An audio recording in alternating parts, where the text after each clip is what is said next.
प्रातः वंदन। दोस्तों, हो सकता है हर दिन अच्छा ना हो, लेकिन हर दिन में कुछ न कुछ अच्छा ज़रूर होता है।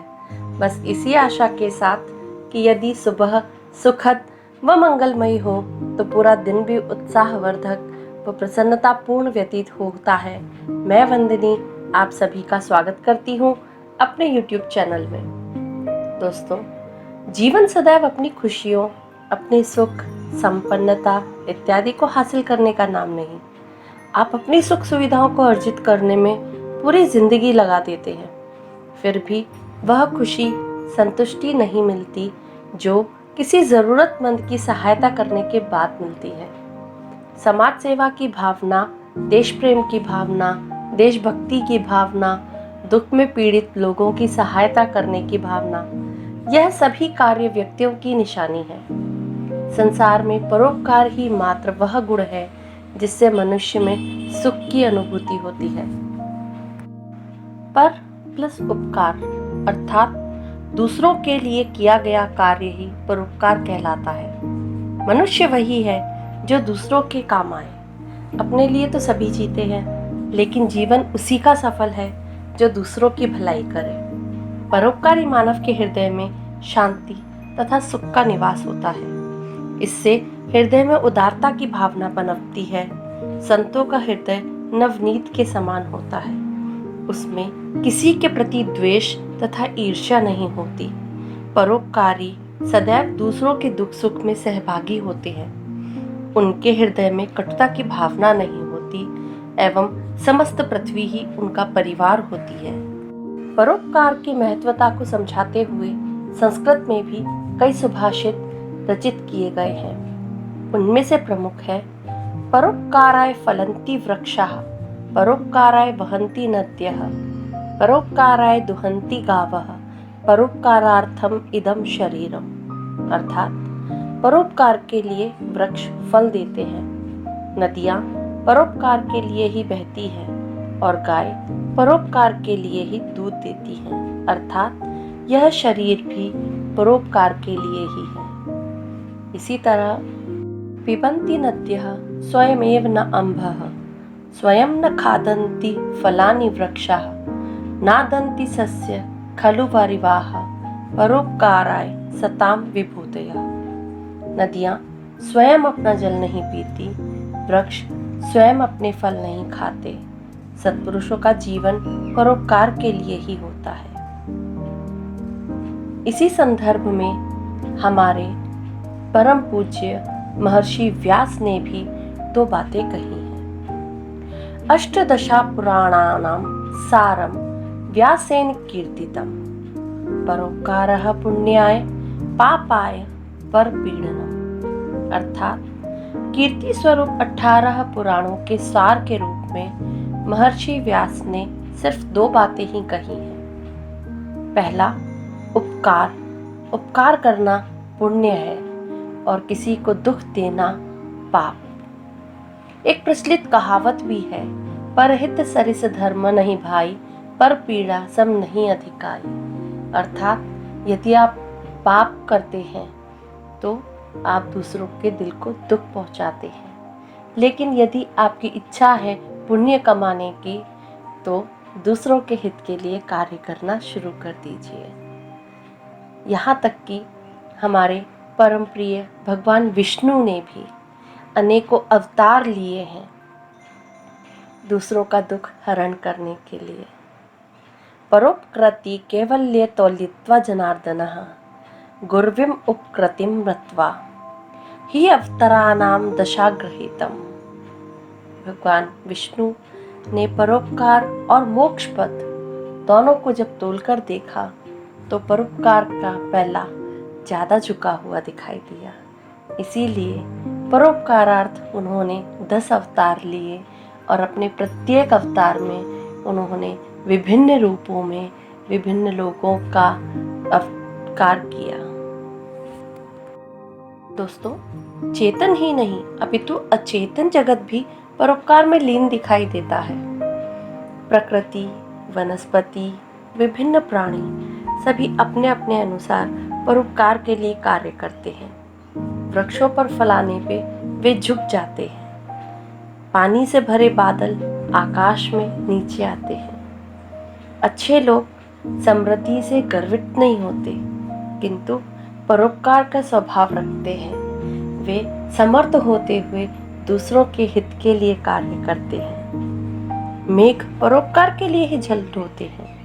नदियां भी अपना जल स्वयं न पीकर हमें प्रदान करती हैं। इसी तरह सभी लोग एक दूसरे के उपकार के लिए जीवन को धारण करते हैं और जीवन के अंत तक दूसरों के लिए उपकार करते हैं।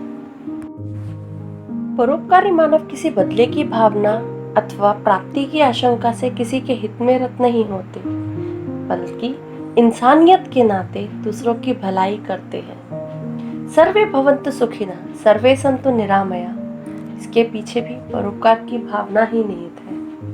परोपकार सहानुभूति का पर्याय है।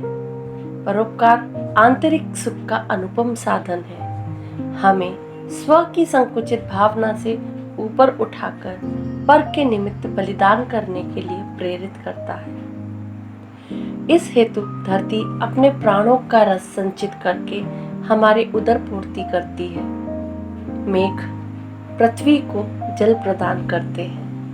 युगों युगों से धरती के सूखे तथा शुष्क आंगन को जलधारा से हरा भरा तथा वैभव संपन्न करते हैं। राष्ट्रकवि मैथिली शरण गुप्त जी ने परोपकार के लिए अपने जो मत व्यक्त किया है वह इस प्रकार है।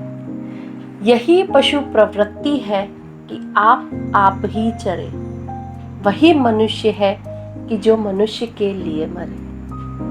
अर्थात आप मनुष्य हैं तो मनुष्य के लिए, दूसरे मनुष्य के लिए कुछ न कुछ हित का कार्य करें। परोपकार के लिए कुछ न कुछ त्याग जरूर करना पड़ता है। अपने हितों का त्याग करें, तभी आप दूसरों की मदद कर पाएंगे।